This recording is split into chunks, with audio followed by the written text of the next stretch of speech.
Конфуций. Избрани цитати с коментари. Цитат номер 1. По изгрев чуй дао, по залез умри спокоен. Аналети, книга 4, глава 8. Това е, може би, любимият ми цитат от Конфуций. Буквално преведени, иероглифите означават: сутрин чуваш дао, вечер умираш може. Даото в този цитат е прословутото дао, дало името на даоизма и може би най-важното понятие в цялата китайска философия. Има човешко дао, което помага да бъдат организирани по по-добър, справедлив и почтен начин човешките общества. Има и небесно дао. Дао, което е вечно, неподлежащо на промяна и опадък, дао, което създава и организира цялата Вселена. То е тайнствено, мистериозно и недостъпно за човешкия разум. Имайки предвид, че Конфуций посвещава целия си живот в изучаване и опити за усъвършенстване именно на човешкото дао, както и акцента, който той поставя върху използването на дао като инструмент за политически действия, много коментатори са склонни да превеждат този цитат в смисъл на: когато един джентълмен чуе веста, види, че в обществото е настъпило това човешко дао, че царят справедливост и почтеност, то значи, че е изпълнил дълга си и ще бъде спокоен, когато умре.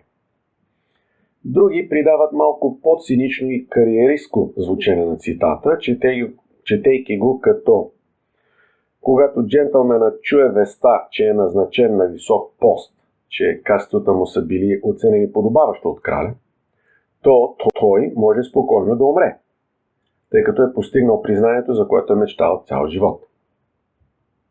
Винаги, когато чета Аналети, в мен се прокрадва съмнението, че Конфуций е бил разкъсван от трагично вътрешно противоречие. От една страна е обществено ангажираният Конфуций, деец, който заради своята огромна обич към хората прекарва живота си в търсене на начини за организиране на едно по-справедливо общество, което да облегчи многобройните им страдания.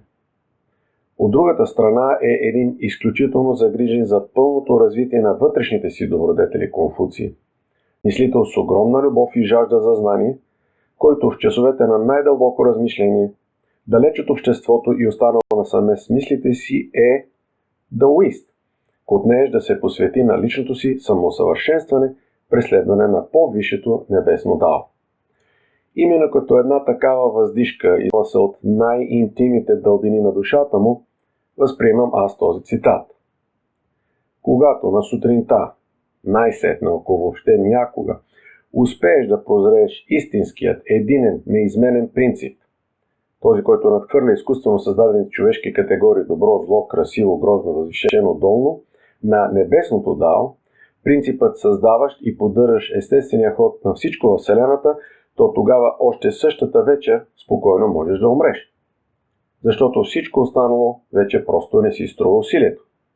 Пък и благодарение на небесното дао, най-сетне си разбрал, че разграничението живот-смърт е просто илюзия.